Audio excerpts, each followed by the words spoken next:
Are we good to start, Helen, or do you want to wait a bit? You just give me 1 second.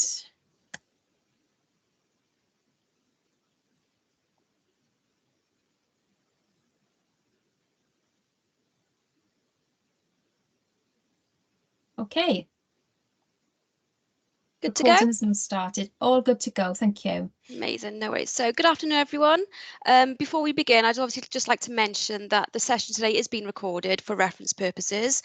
However, we will stop the recording when we reach the question and answer section. This will allow us just to have an open and candid discussion about confidential clients and information and personal experiences. Okay, so welcome to our Lunch and Learn webinar on intrusive thoughts. We're excited to have you all here today. Before we begin, just want to do just some basic introductions. So my name's Rachel. I am the perinatal CPT practitioner. We've got Kirsten here, who is our perinatal community team lead. We've got Orion, parent infant mental health practitioner, CPT practitioner and trainee psychotherapist. We've got Anne Harrod, consultant psychiatrist, and we've got Rachel, MBU social worker. Okay, so we have a diverse group of professionals joining us today, each bringing their unique expertise to the table. So as we commence each presentation section, our speakers will give just a brief introduction, just so you know who they are.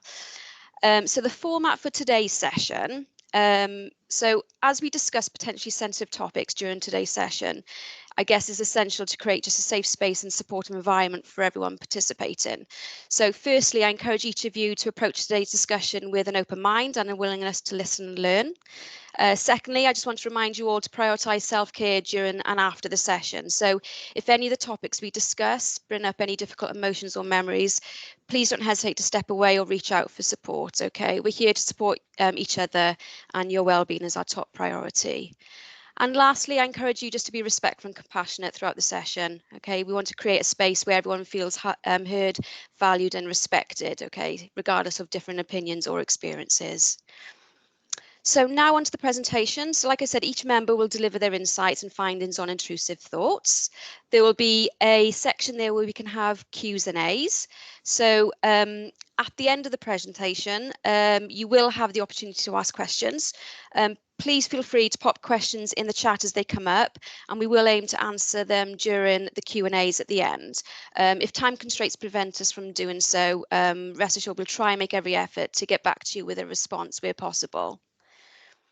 Obviously, we're doing a lunch and learn, so I want to remind everyone that this will be a relatively short and informative session, but please feel free to grab a snack or have a drink as you need to as we go through. Just a little bit of housekeeping to note. So we kindly request that you keep your cameras on throughout the session because it's wonderful to see all your faces. Also, please keep your microphones muted until we reach the question and answer sections at the end. Like I said, when we do come to the Q&As, if you have any questions, simply raise your hand or type them in the chat. And like I said, we'll make every effort to answer them for you. So without further ado, we'll dive into our Lunch and Learn webinar. Thank you for joining us today, and let's just make this the most opportunity to kind of learn and grow together, I guess. So some of you have already linked in earlier and you saw the Mentimeter. So to start things off, I just want to introduce a brief activity. So if you can, just take a moment and reflect on your own experiences and perspectives. Scan the QR code provided and answer the following questions. The first question, what role or identities bring you to today's event? And what one word best describes the impact of today's event for you as a participant? Okay, this activity will just give us a better understanding about the diverse perspective and experiences presented today in our virtual room. So I'll just give you a moment to do that, and then we can move on. Let us know if you're having any difficulty with the QR codes.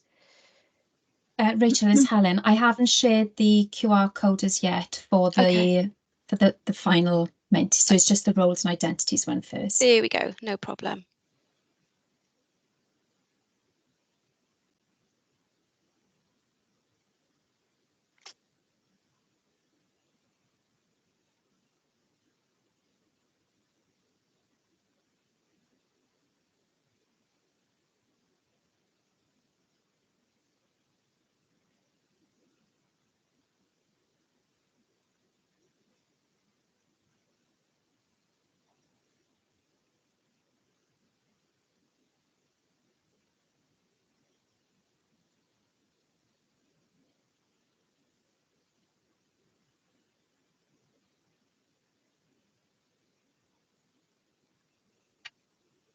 Lots of responses.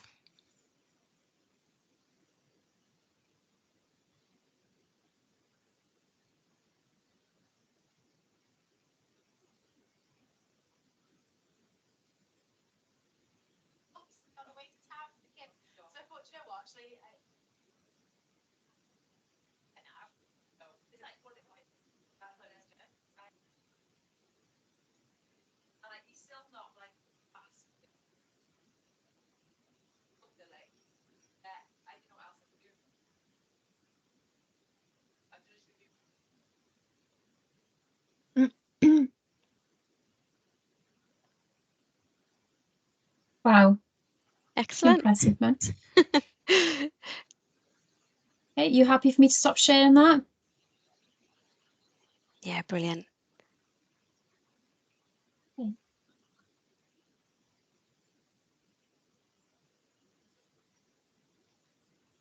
Perfect. Is the other one going to be uploaded just for clarification? Yeah.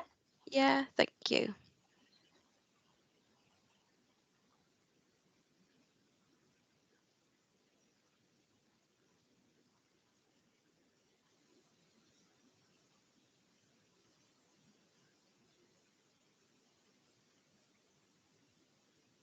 Okay.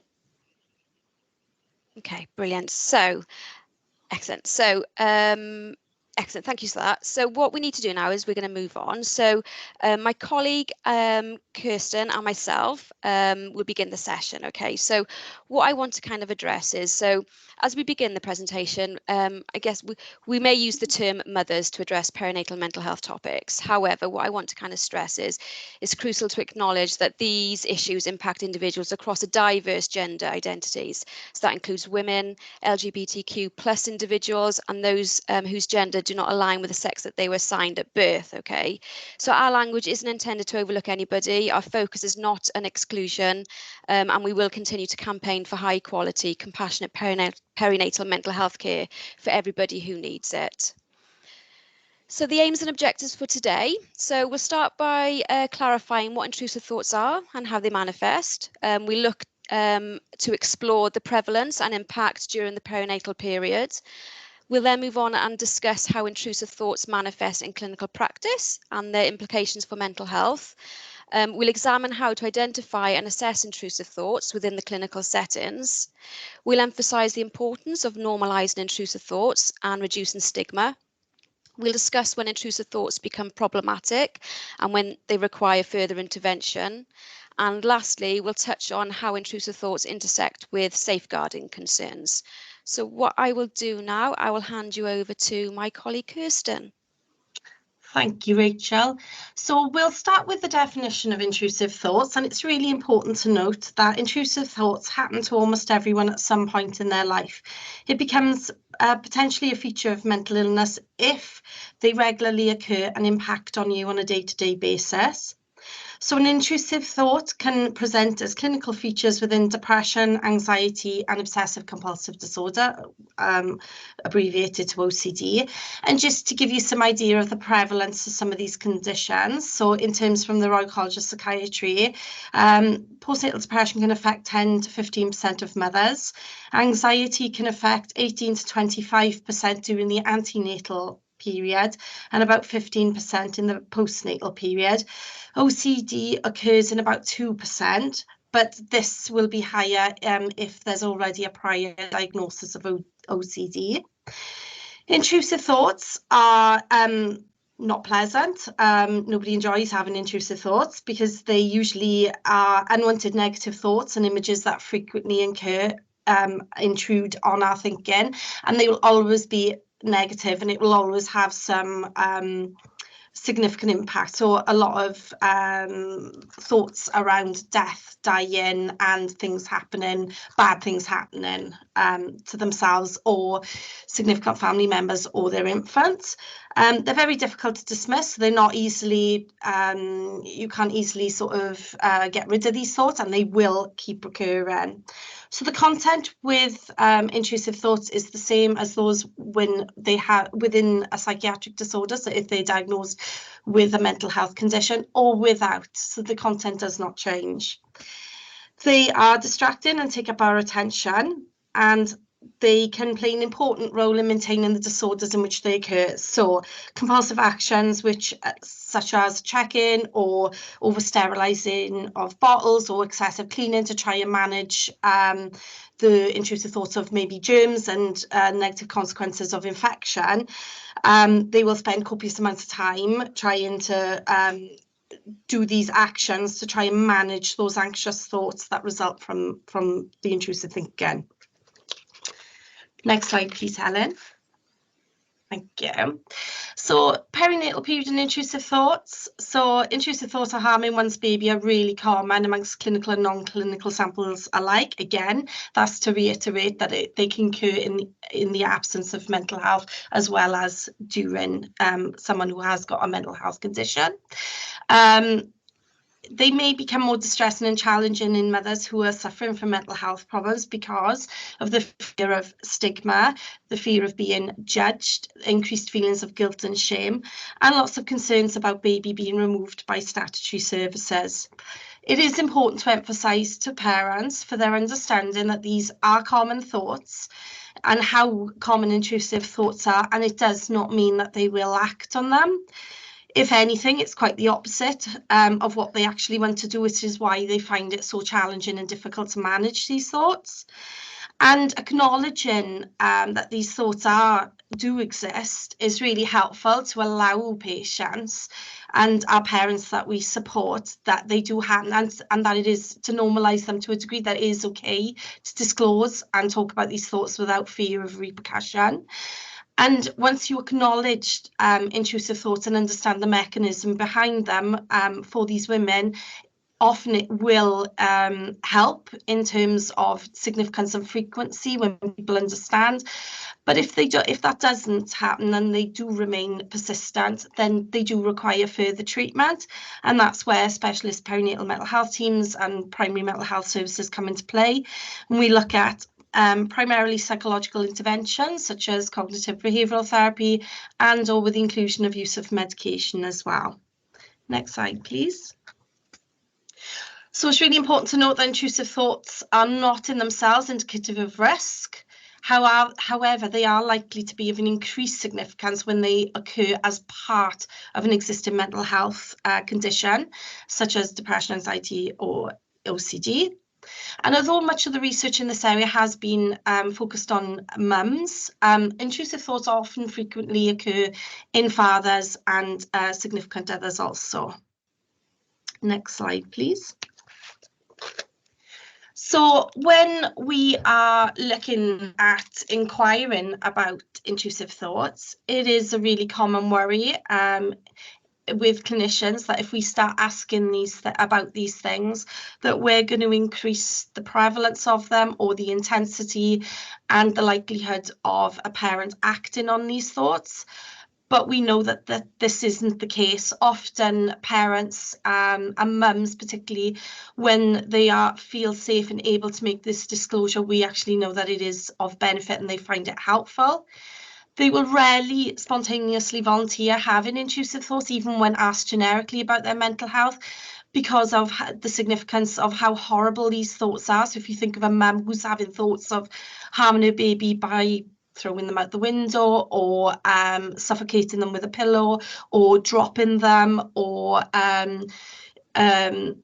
harming them in some way, and they don't recognise it as an intrusive thought, that can be really significant, that they're too afraid to voice these thoughts. So it can be really difficult. So sensitive and compassionate questioning and normalising and prior to asking about intrusive thoughts all increases the likelihood of mum being able to open up and actually disclose on these.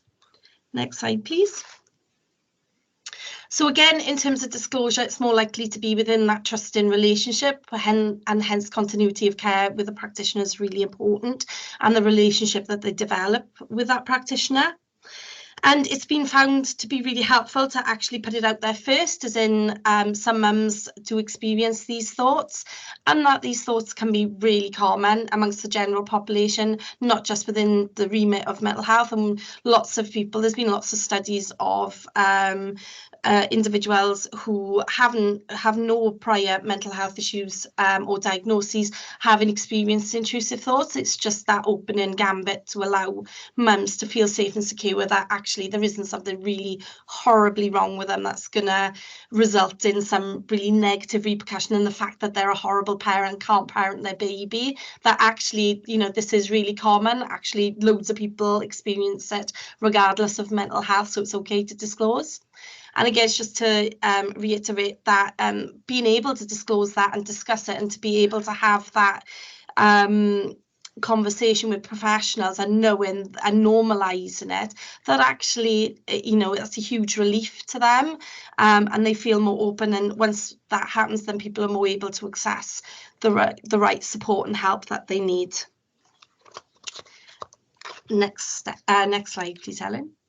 So with all of that being said, intrusive thoughts do need to be carefully assessed by either GP, health visitor, mental health professional, if you feel that's obviously within your competency, and then refer on as required to specialist perinatal mental health services, because it is important to distinguish them from those that should trigger child protection safeguarding procedures. So if you think of intrusive thoughts in the context of maybe a really significant severe depression and or a psychosis, that is different from it sitting within an anxiety disorder, and the risks associated with that do increase.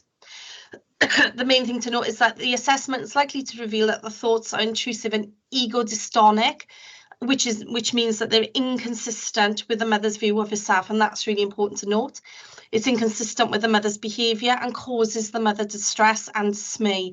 There is no intention to act on them, and there is no history of harming the baby, and as such, the mother poses no risk of harm to her infant. Next slide, please, Helen. We will share these resources with you, but within this, there are some really nice examples, particularly on the YouTube links, of examples of intrusive thoughts and how they occur and how women experience them. So when you do have some time and you get these links, I would really encourage you to have a little look at those. That concludes our part of mine and Rachel's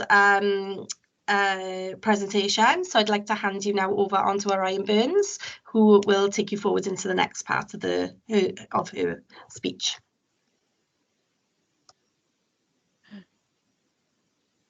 Thanks very much, Kirsten. Oh, it's good to see so many people here.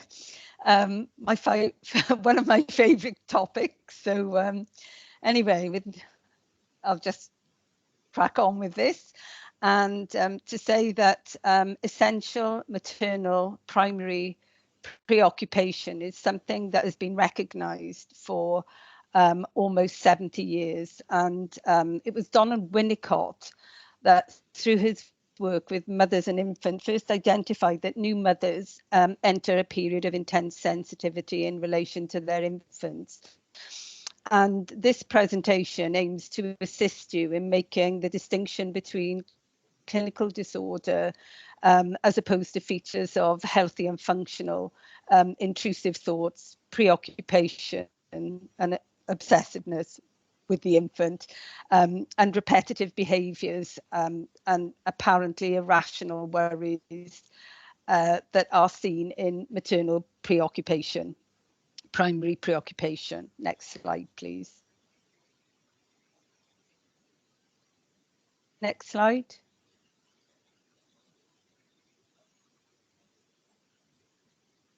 Thanks. Okay. So second slide. Sorry, we're now on the third slide. Can you go back one?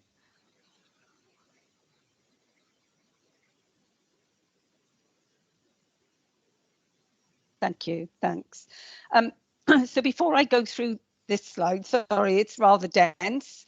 I just want to make the point that, you know, maternal primary preoccupation, which we will come to see, is associated with sort of features of subtypes of mood, which are also subtypes of mood associated with disorders such as anxiety and depression.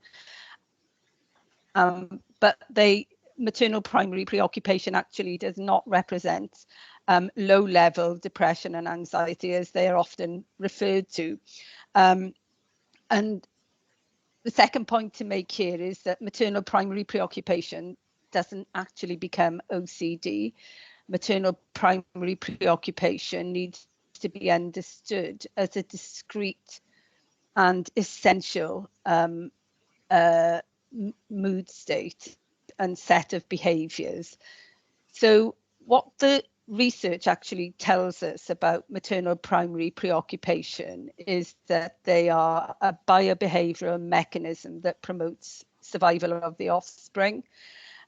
So one way I would describe this to parents when I'm working with them therapeutically, particularly if their experience around caring for the infant is distressing, is that in the same way that we know a lot happens with the infant brain in the first couple of years of life.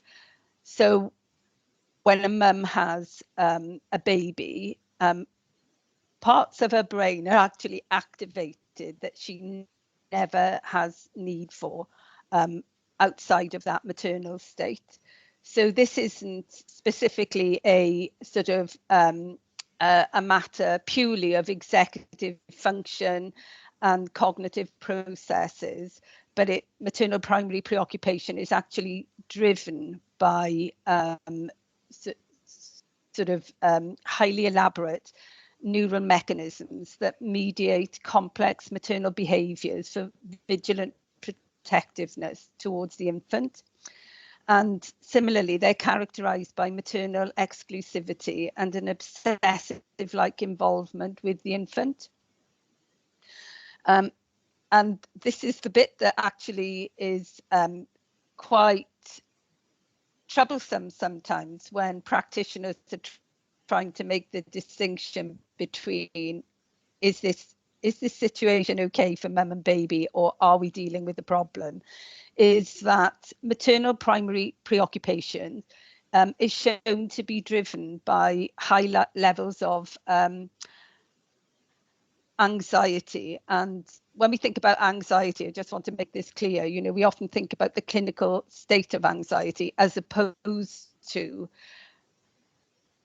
anxious feelings that are a subjective experience when there's no obvious external threat, or when the threat is ill-defined. And that probably is much more the case in relation to mothers and infants, that the anxiety in this respect is very functional, so that the mothers become very attentive to the potential for risk of danger for the infant.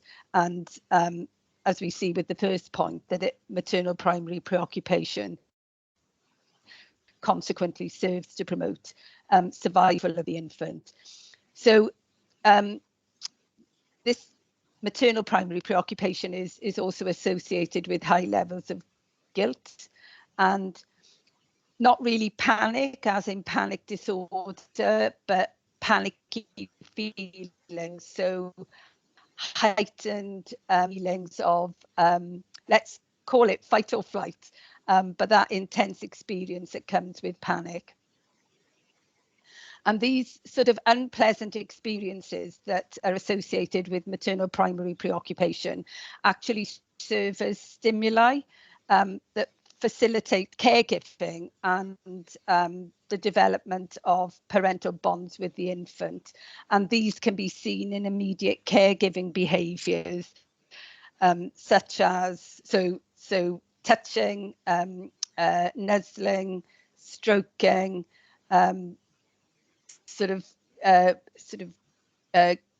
cleaning the baby, dressing the baby, all of those things that we take for granted, but they're really important sort of features of maternal primary preoccupation.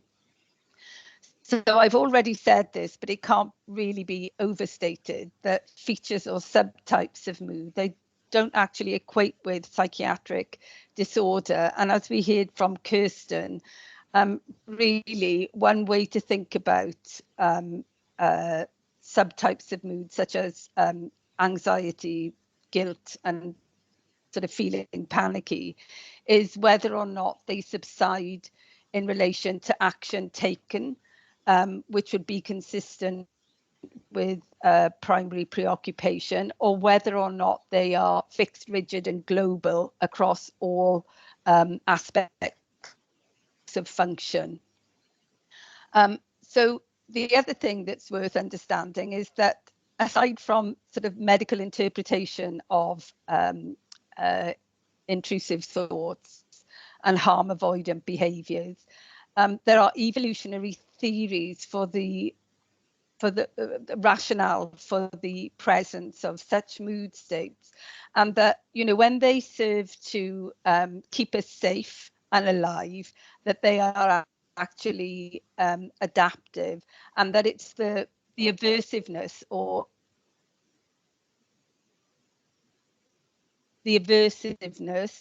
the sorry, my internet's playing up, the aversiveness or the discomfort of those experiences that creates the action, that triggers the action that makes them functional, i.e. keeping us safe and alive. So, you know, without considering the idea of maternal primary preoccupation, what we see in health and social care is that there is a bias that suggests that maternal preoccupation, primary preoccupation, represents senseless and benign thoughts that are misinterpreted by the mother as being very significant and threatening, leading to obsessive preoccupation and urges to perform anxiety-reducing rituals.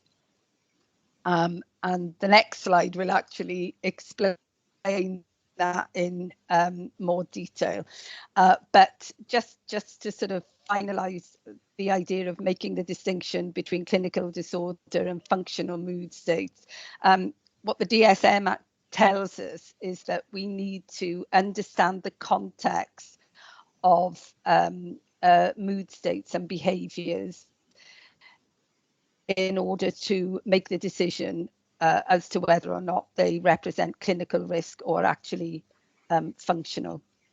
Next slide, please. Next slide.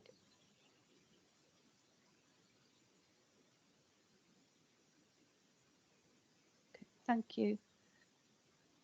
Okay, so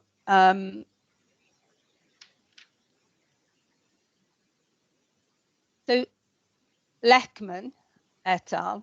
1999 investigated mood states and behaviours that are expressed in maternal primary preoccupation,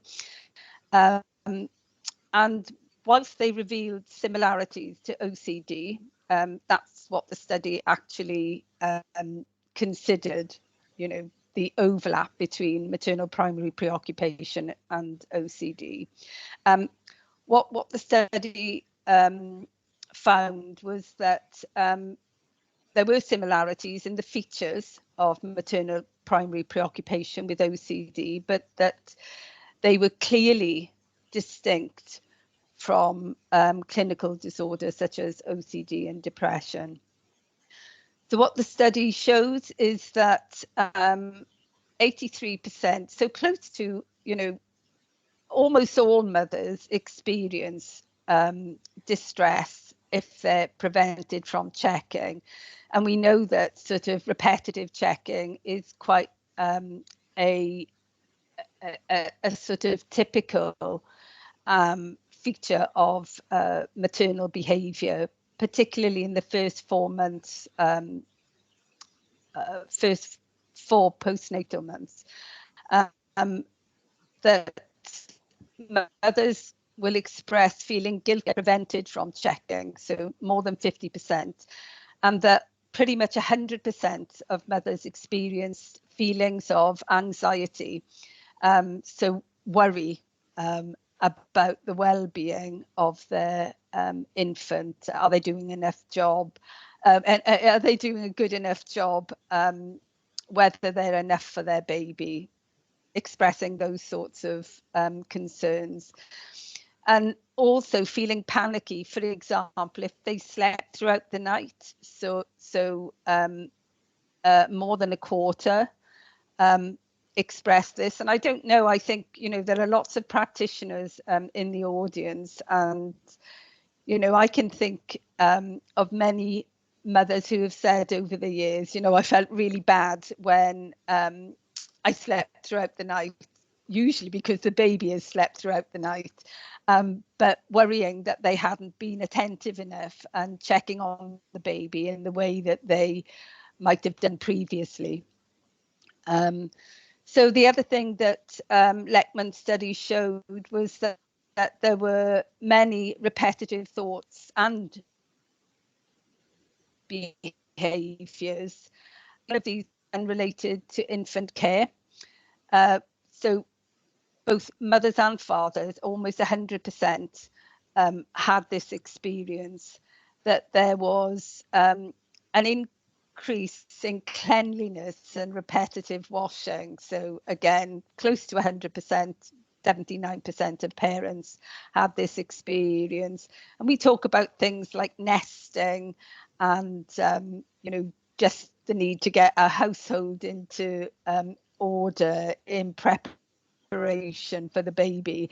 But what this study shows is that these are actually behaviours that are very much part of this sensitive mood state that comes with having a baby. Similarly, arranging behaviours that are not associated with parental distress. And I make the point here that all the previous sort of features of primary preoccupation generally come with some distress, which goes with the fact that nearly 83% of mothers express that they experienced distress. And again, we see that overall, almost 100% of parents experience worry in relation to their infant. And it won't come as any surprise that early parental preoccupation and harm avoidant behaviours are consistently higher for mothers compared to fathers, although both will experience similar thoughts and behaviours. And as I've already said, these are primary preoccupation are really distinct from OCD and depression.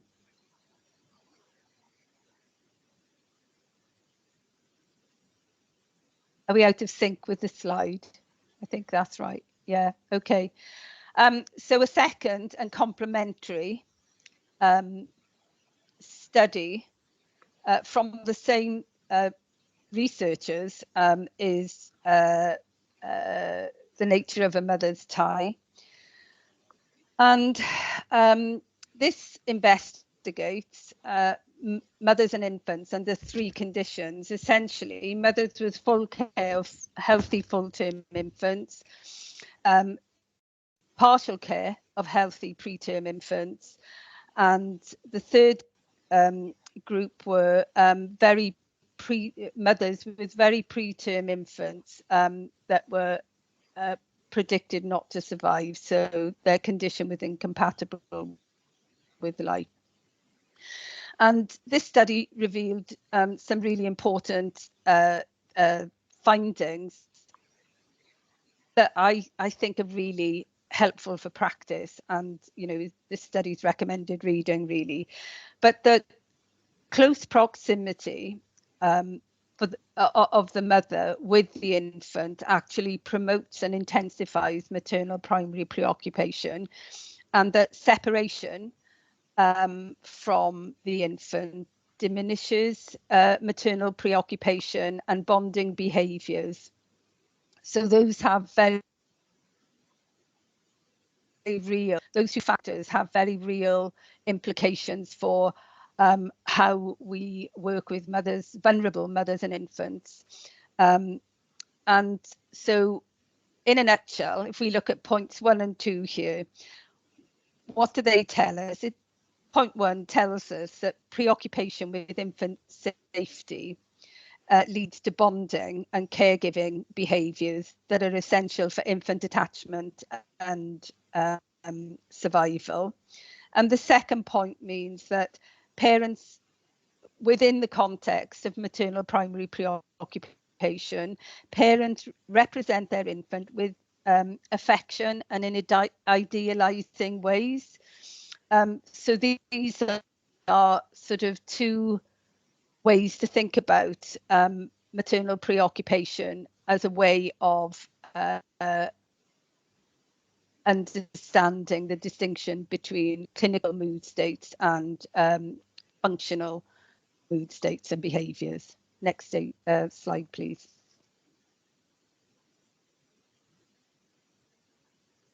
Thank you. So I won't make too much of this slide, but it shows unpublished EPDS data. And the reason for showing it is just to illustrate how blame, guilt and anxiety, which are features of blame, guilt, anxiety and panic, which are features of maternal primary preoccupation, are actually captured by self-rating, as a self-rated tool for depression. And the data shows that those items alone, so we're thinking about 4 and 5 on the slide. If we look at the sort of the next column, between which represents data for mothers between 4 and 8 postnatal weeks, what we can see is nearly 96% of women experience guilt and blame. 80% experience anxiety, and more than 50% experience panicky feelings, which fits with what we see in the findings for maternal preoccupation. And similarly, you can see 12 to 16 weeks, so maternal preoccupation is still doing its job. 80% of mothers experience blame and guilt, nearly 70% feeling anxious, and nearly 50% still having feelings, panicky feelings associated with their baby. I'm not going to do the last 2 columns. I'm just going to stick with these. So what this data shows is that those items alone actually contribute to the total EPDS scales in a really significant way. And that would make sense that if we only think about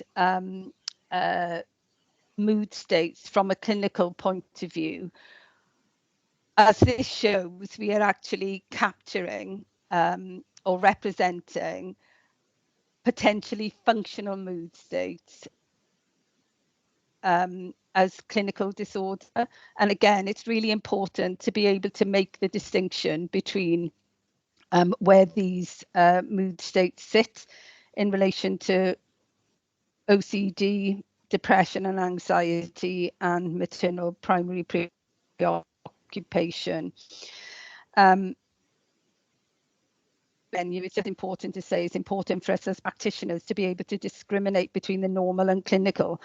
And for the very reason that we're running this seminar today, it's so that on one hand, we don't pathologize functional mood states, and that we're able to support the parent-infant relationship, and similarly that we properly and promptly respond to mothers who are unwell and in need of more intensive support and intervention.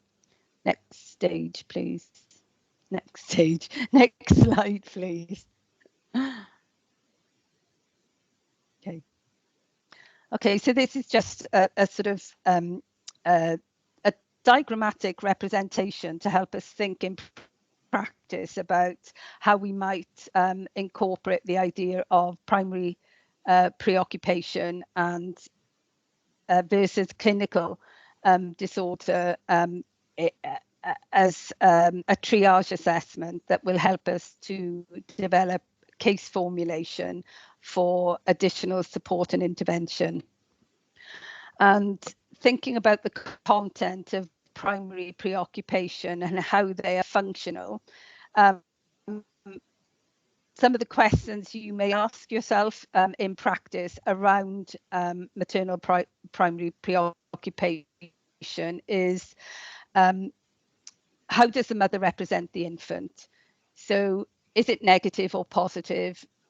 Does it come with hostility? So, for example, does the mother think that the baby is winding her up, doing things deliberately in relation to sort of normal caregiving cues, where the mother feels stressed and finding it difficult to respond to the infant's caregiving needs?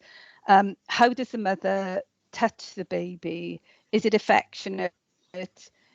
Is it, so I use the word hostile. It's a word that we use in sort of clinical work with parents and infants. So it's not in that mothers are intentionally hostile, but for example, with clinical anxiety, and particularly in relation to OCD, you sometimes find that mothers actually handle their babies in quite sort of brisk or potentially rough ways, put it that way.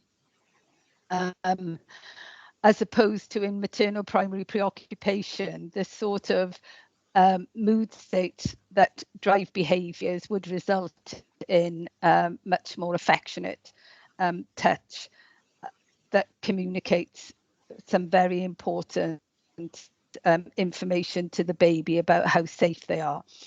How does the mother look at the baby? Is the mother able to reflect the baby's own emotional expression back to them in an accurate way, or is she actually expressing back to the baby something about her own default mood states?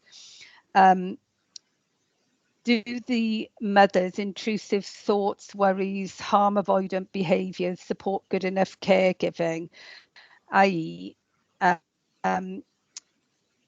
they consistent with maternal primary preoccupation, or do they actually interfere with the mother's ability to care for the baby?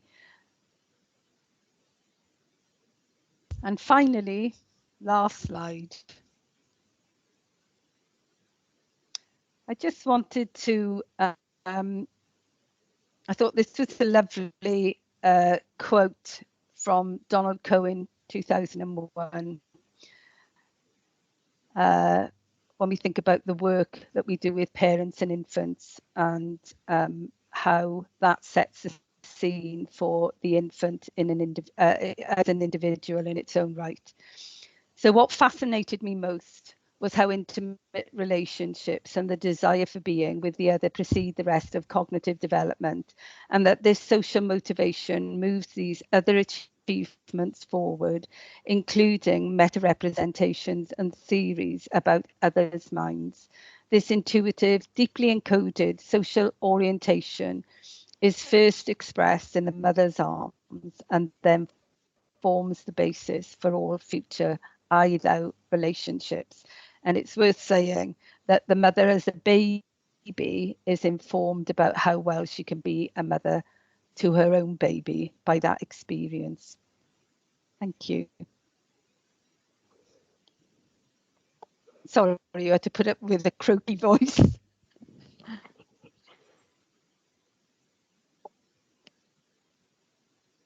Thank you very much, Orion. So my name's Angharad Piet. I'm a consultant perinatal psychiatrist in Swansea Bay, perinatal team. I'm the mother and baby unit consultant at the moment as well. So some of you I probably have met with various patients we've had admitted to the ward. Before I get too stuck into my part about where psychiatry kind of comes in, you can move to the next slide, Helen, it's fine.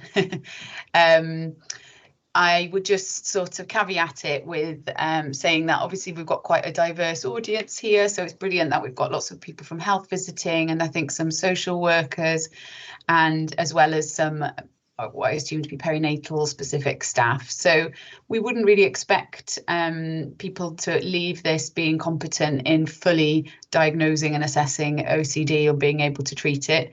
It's just an overview about what we would be looking for when people do get to our services in sort of perinatal mental health teams, and as a psychiatrist, how I might be assessing these people. So we've heard quite a bit about how common and essentially how normal intrusive thoughts, particularly in new mothers, are. And studies have shown that up to 100% of new mothers, 70 to 100%, will experience some sort of intrusive thought. And most of us who are parents ourselves can recognise that. But that this can become problematic and turn into a clinical diagnosis of OCD if the intrusive thoughts become clinical obsessions.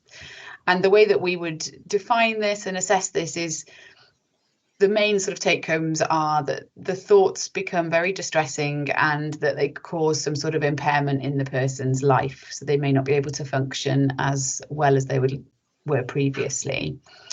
And we will describe these intrusive thoughts and the obsessions as thoughts, but often patients will describe them in different ways to us. So most of you probably, have heard people talk about images or impulses or urges. We would refer to all of those as intrusive thoughts, but sometimes you have to kind of tease it apart a bit.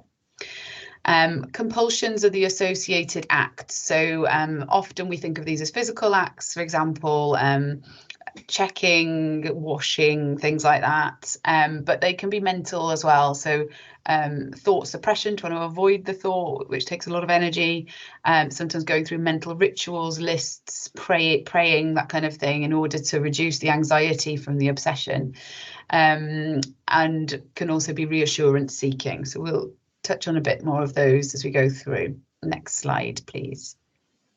So if we are looking at the diagnosis of OCD, as Kirsten mentioned earlier, in kind of samples from the UK, around 2 to 4% of women will be diagnosed with OCD during pregnancy or postnatally. And obviously it can also affect fathers in about the same sort of rate of diagnosis. However, some studies where they did just screening of the perinatal population showed quite a lot higher rates. So we think about 2 to 4% of women are diagnosed, but probably more like somewhere between 8 and 17% are actually suffering from OCD in our population, but may not be diagnosed for lots of different reasons. Next slide, please.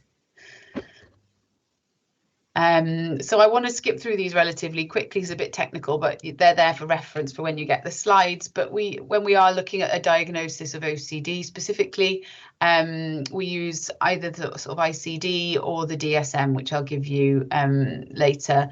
But these are just highlighting how we make the diagnosis. And the things to pick out here are the thoughts, as we've heard, are almost always distressing, and that the patient will try to resist them. And this term ego dystonic, which we've heard before, going against the values and the kind of integrity in the thoughts of the woman or the patient in this case is key, and that the compulsions are there to reduce anxiety, but usually unsuccessful. So they always linked to the obsession in some way to try and neutralize the anxiety caused by the obsession, but again, usually don't.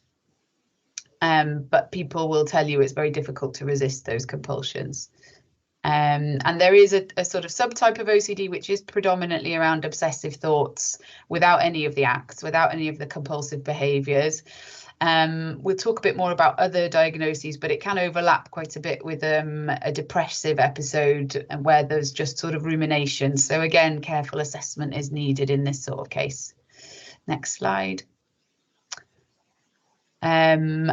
And again, sometimes people will present, particularly those who might have had OCD for a long time, with predominantly compulsive behaviours. So it may be the sort of checking, arranging, organising, washing and things like that that is really the predominant feature, rather than the distress from the obsessive thoughts.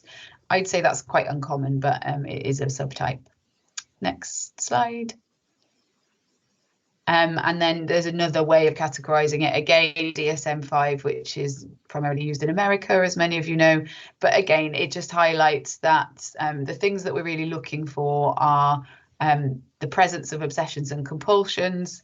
And it mentions some of those that we've touched on, like hand washing, ordering, checking, or that they could be mental acts like praying, counting, repeating words, and that they're there to reduce the anxiety. Next slide. And again, just highlighting that in order to get a diagnosis of this, there needs to be a significant amount of distress and a lot of time and energy spent on this, on both on the thoughts and the compulsions. And it's not better explained by another diagnosis. So we'll touch on that a bit now. Next slide, please. So Kirsten and Rachel already mentioned a bit about careful assessment. If we are concerned that somebody's presenting with intrusive thoughts and the possibility of OCD, we would normally do a kind of gentle introduction to intrusive thoughts and explain that they're much commoner than people think, particularly in new mothers, and say, you know, unfortunately, they're very distressing when people are experiencing them, and they can be a range of things, even deliberately of harming your baby, or of sometimes if I do suspect that there are intrusive thoughts, we will specifically mention, you know, some women have even reported having kind of unwanted sexual thoughts, for example, around their baby, which can be obviously extremely distressing, and that we know that these are intrusive thoughts and that people don't act on them, but because of the nature of them, they can be very difficult to talk about. So I think it is important to directly give some examples, because very often people won't volunteer these, particularly the more sort of graphic ones of harm caused by the patient themselves. So it is a good idea to just normalise it before and ask directly, you know, has that ever happened to you? And then in terms of the impact of the intrusive thoughts, we would ask specifically in our perinatal population about how that's affecting them day to day. Are they managing to do the same care of baby as they used to? Because often we see if people are really suffering from OCD and intrusive thoughts and having horrible images of harming their baby, they will fear that that is going to come true, and they will sort of withdraw and pull back from baby care because they're worried about what they might do. We would ask them as well about reassurance seeking, which is again a very common feature of OCD. They might be having difficulties in their relationship, for example, if they're repeatedly asking for reassurance from their partner. Am I going to do something? Is something terrible going to happen? And again, usually that's something to work on in psychology, but it doesn't usually help for very long in terms of reducing anxiety. And again, specifically asking about those mental compulsions we spoke about, trying to suppress the thoughts, going through mental rituals, praying, counting, chanting, that kind of thing. And if we are slightly unclear about the diagnosis, there are some things that we might want to tease out in the assessment. So if somebody is really avoiding these thoughts, they're extremely distressing and they just don't want to think about it, they're kind of avoiding any kind of trigger, which might include even looking after their own baby, that sits a lot more with OCD. If somebody is really researching and almost going out of their way to get more involved in the kind of nature of their thoughts, perhaps seeking out situations that are associated, then we probably would be thinking about other diagnoses, because that's very unusual in OCD, where people will be really distressed and avoid anything that kind of triggers or increases these thoughts. Sometimes most of the sort of intrusive thoughts in OCD are a bit irrational. Most people will recognize that they are their own thoughts, but they're a bit irrational. They don't make sense. And that is a bit different sometimes to what we'd refer to more as depressive rumination. So if somebody's really low in mood and they're having lots of thoughts about, I'm not a good enough mum, or, my baby would be better off without me, those are very much in keeping with the mood state, which is depression in that state. And again, that might distinguish them from an OCD thought, which is just around anxiety. And then obviously we also want to make sure that we're not missing some sort of psychotic illness. If the thought is extremely bizarre, and there's an example here of the FBI are coming to take my baby, even more irrational than, you know, I'm going to contaminate my baby by changing their nappy, which might be present in OCD. Again, you want to really drill down on what the kind of thoughts are, but also there's going to be a wider clinical assessment about, do they have any other kind of psychotic symptoms, for example. So avoidance, thought suppression and reassurance seeking, very common in OCD, like we've said. So if there is kind of a reduced functioning, like if they aren't caring for baby as much and they're avoiding things like that, is it because they're avoiding the stimulus for the intrusive thoughts, as we've mentioned, because it's so distressing? Or is it something else? Is it that they are just generally demotivated, low in energy and low in mood, which might be actually more just of a depression reducing their functioning? Or is it again something like chronic psychotic illness, where people have negative symptoms, which again is about lack of energy and a sort of gradual reducing in functioning? Again, you get an idea of this by looking at the whole clinical picture and other kind of symptoms present. And again, yeah, that's fine. I've talked about those. So if we do make a diagnosis of OCD, we are also very aware that there's a link with depression for obvious reasons. It's very unpleasant and difficult to live with this kind of level of distress from OCD. So people will often have comorbid depression as well. And most people working in perinatal services will also recognise the link with PTSD. So it's quite common that we see women who've had a traumatic birth experience and then will go on to develop a postnatal kind of OCD with very heightened anxiety, maybe around the baby or their own health and well-being, which then might progress into an OCD. And then again, there's often a kind of comorbid diagnosis of other anxiety disorders like panic disorder and generalized anxiety disorder. Next slide, please. We always are in psychiatry, as you know, quite obsessed with risk, but we need to be aware that there is an increased risk of, oh no, these are the risk factors for developing OCD. I'll talk a bit more about risk later on. So we do know that having a history of OCD, having your first baby, having a history of depression or anxiety before gives you an increased risk of having OCD. There is some possible link with birth trauma, but not consistently in studies. So that's probably one for research and a bit more in the future. And as we know, sleep deprivation in our population is pretty much ubiquitous and is another kind of trigger for OCD. Next slide, please. So in our population, the obsessive thoughts we tend to find that begin more in pregnancy, maybe a bit more of your classic OCD, I suppose, where people are quite often preoccupied with contamination fears, germs, that kind of thing, and can be commonly associated by cleaning and washing compulsions. And the evidence is that postpartum, if somebody develops OCD postnatally, there may be more likely obsessions and compulsions around infant harm. So those intrusive thoughts we've talked about would the baby come to harm? Might I even harm my baby? Are more likely to be present in that sort of postnatal onset. And again, accompanied by checking or avoiding of the baby. Next slide, please. And again, we just always need to be thinking about the risk. So there is an increased risk of suicide for patients who are suffering from OCD due to the distress and sometimes associated depression. We'll talk a bit more about treatment, but when starting certain antidepressants, medications, particularly in younger patients, teenagers and younger adults, there is an associated slight increased risk in suicide. So we need to just be aware for that period that people's vulnerability increases a little bit and they may need that bit more monitoring and checking in. Next slide, please.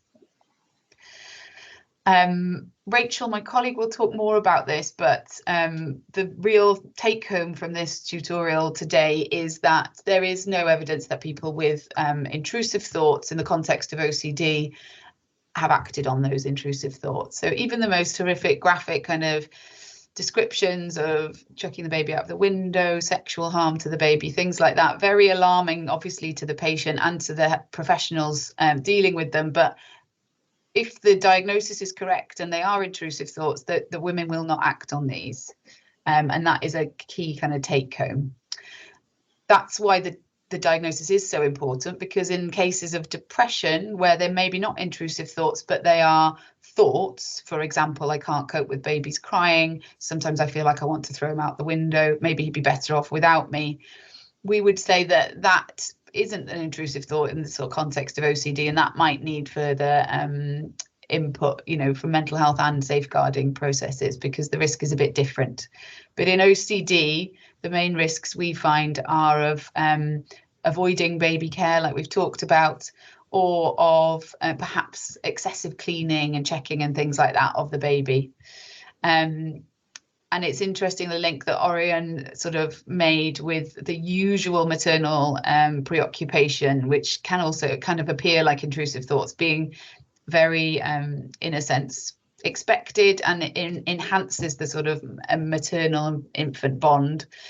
If this has tipped into an OCD where people have this kind of diagnosis, there have been studies that show that women are less responsive because they're so distressed and distracted with their own mental illness. Next slide, please. So the main treatments for OCD are CBT, so psychology-based treatments, with ERP, so exposure and response prevention, as a core component.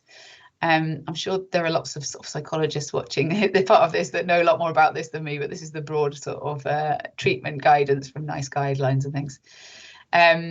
And if you're talking about perinatal specific OCD, then we should involve the infant where possible in some of this, because a lot of the time the concerns are around babies and baby care, so they need to be brought into the treatment, the therapy, as well as the wider family, because again, we talked about reassurance seeking and how difficult that can be, and family can have some education about trying to reduce that a little bit.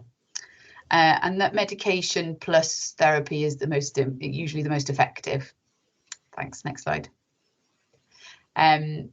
Again, we wouldn't expect anybody to leave this knowing all of this, but just broadly to be aware that we use, in terms of medication, we would start with SSRIs, which is a type of antidepressant normally, and that NICE guidelines also suggest tricyclic antidepressants like clomipramine, if usually if the SSRI at a high dose hasn't been effective. Tricyclics we tend not to use very much if somebody's pregnant, but they are fine in breastfeeding. There's a low transfer into the breast milk, so it's a good option if SSRIs haven't worked. And just NICE guidelines state that if somebody hasn't had a good response within 12 weeks to either therapy or medication, then we need to either add in the other one or swap over. I think that's fine. Next slide, please.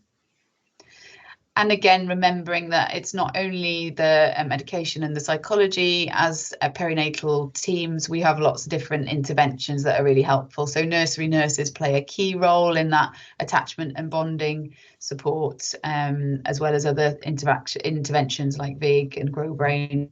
Every area will be different, but there's lots on offer. And occupational therapists within the team can help around the functional impairment, and thinking again about whether referral to parent-infant sort of psychotherapy services, if it's available in your area, might be needed. And you know, MBU admission is an option if the OCD is severe and there's major kind of risks or impact on functioning, and if we're quite concerned about the parent-infant bond, again, MBU can be a useful option. Next slide. That's all. Thank you very much. And there's some of our references. They'll be available. I'll hand over to Rachel now. My colleague is going to talk a bit more about risk in this population. Thank you, Angharad. Hi, everybody. I'm Rachel Bittman. I'm the specialist social worker based in the mother and baby unit alongside Angharad, working in Swansea Bay. Next slide, please. Yeah. As we've already heard from the speakers before me, intrusive thoughts are a characteristic feature of OCD and may lead to compulsive behaviour and high levels of anxiety in the person that is experiencing them. We've also heard that from previous speakers that the evidence base clearly shows that the individuals with an OCD diagnosis do not act on their thoughts and are very distressed by them. As Angharad has also mentioned, patients will often be reluctant to voluntarily disclose these thoughts, particularly those of any intentional physical or sexual harm to the infant, and therefore there is need to ask patients directly about whether they are indeed experiencing these thoughts. It is recognised in the literature that seeking help is very difficult for these individuals due to those feelings of shame and guilt and fears that they will be judged as a potentially harmful parent. This is a big obstacle to people to seek support. And unfortunately, there have been case examples which describe this being the experience of people who have sought help. And this is something we have experienced throughout our time in the MBU and within the community team in Swansea Bay. Next slide, please. This is an example, a case study detailed by Shalaka Monroe 2013, in where a case where OCD was not recognised and the woman was classified as high risk of harming their children, and subsequently child protection proceedings were initiated. This was really harmful to mother and baby, and it served not only to reinforce the mother's own fears that their symptoms meant that they would harm their babies, but also meant that mum and baby were separated for a period of time, and restrictions were then placed on their contact with each other. Next slide, please. Yeah, there have been a number of cases in the MBU whereby intrusive thoughts expressed by mums with OCD have been met with alarm from child protection workers who hear the inflammatory language and the scary thoughts that are being expressed of harm to baby and assume that the presence of these thoughts mean that there is high risk of the person acting on them. One example that I can give is where a mum was referred to social services by her midwife after disclosing intrusive thoughts. Social services were very concerned about the expression of the intrusive thoughts and the impact on these to care for her child. They ordered that the infant be subject to an interim care order and for the new mum to be subject to continuous supervision from her family members. This was later dropped when mental health professionals became involved and they were able to provide reassurance that mum was not at risk of acting on these thoughts. In terms of just typical examples that we come across in the MBU and perinatal mental health in general is around mums with OCD disclosing intrusive thoughts to harm the baby by various violent means, and child protection professionals concluding that there is an actual risk of harm without any understanding or knowledge of OCD. Next slide, please. Yeah, we have observed that there can be, throughout our time on the MBU, that there can be a misunderstanding between intrusive thoughts as a characteristic feature of OCD and delusional thoughts or command hallucinations, which are a product of postpartum psychosis. Individuals with OCD do not act on their thoughts of harm, whereas thoughts of harm in postpartum psychosis is a psychiatric emergency and urgent attention is required. So a clear distinction, as Angharad has already said, and Kirsten as well, I think, but a clear distinction between intrusive thoughts in OCD and those relating to other mental disorders is the level of distress being vocalised by the person experiencing the thoughts. Thoughts of harm in postpartum OCD are experienced as ego dystonic, which is obviously another sort of term that we've used throughout this, which is that the thoughts are at conflict with the view that the person holds themselves, and that's why it's creating such a high level of distress. And therefore, those thoughts are not associated with a greater risk of violence. That's by there's research by Fairbrother and Woody, 2008, which obviously just illustrates this, and that'll be in the references. In contrast, in postpartum psychosis, delusional thoughts are associated with a loss of reality, and there is an absence of that person's ability to assess the consequences of their actions. Thank you. Yeah, these case studies just illustrate that even among professionals, that there is a lack of awareness and understanding of different mental health diagnosis and the risk associated with each. It is therefore really vital that the individual is assessed by a mental health specialist who is able to provide an assessment of the disorder that is causing the intrusive thoughts. This is really particularly important in situations where child protection services are considering any sort of form of restriction on mother and baby contact due to the presence of these thoughts. as we've seen, this is because in an OCD diagnosis, there is no link between the presence of these thoughts and actual threat of harm to the infant, and the separation of mother-infant is clearly going to be damaging for a whole range of reasons. So the key point for treatment in perinatal OCD is for mum to receive the right support and treatment in order for her and the infant to thrive. Next slide, please. Just to kind of pull everything together, really, we hope that this session has been helpful in providing some information around the topic of perinatal OCD and one of its defining features, intrusive thoughts. Our aim is to raise awareness among professionals about this disorder in the hope that it will lead to more understanding of how to manage and respond to intrusive thoughts throughout the perinatal population. As Angharad said, we're not expecting for anybody to take away from this, the feeling that they can be a specialist and they're willing to complete those assessments themselves. But we would just encourage that wherever possible, that support from a specialist perinatal team is sought in the first instance. They will be best placed to provide advice on the nature of the mental disorder and whether the expression of intrusive thoughts is actually a cause for professional concern and the need for safeguarding involvement. This should certainly be the course of action ahead of any restrictions being placed on any mother and infant contact. I think that's it now from me in terms of presenting, and I hope this has been helpful.